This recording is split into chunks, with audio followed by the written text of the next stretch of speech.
After World War II, America stood as the last major power against the relentless threat of the spread of communism worldwide. The Soviet Union had seized Eastern Europe, China had fallen to Mao's rule in 1949, and Americans were watching communism creep closer to home. The Red Menace was no longer distant, it was at our doorstep.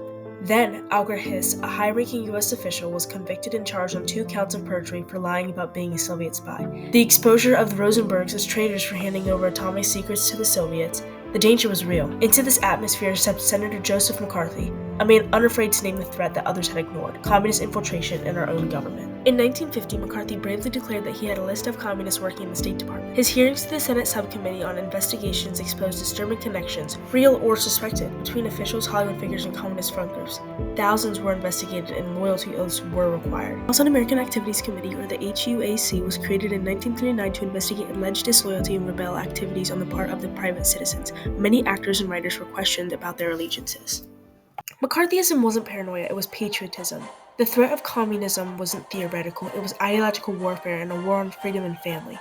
McCarthy held firm in order to defend American values. He had courage to hold the line when America needed the most. The Red Scare wasn't an overreaction, it was a wake-up call that reminded Americans that our freedoms must be protected. History too often remembers McCarthy as a villain, but he did what others were afraid to do: protect America from the enemies within.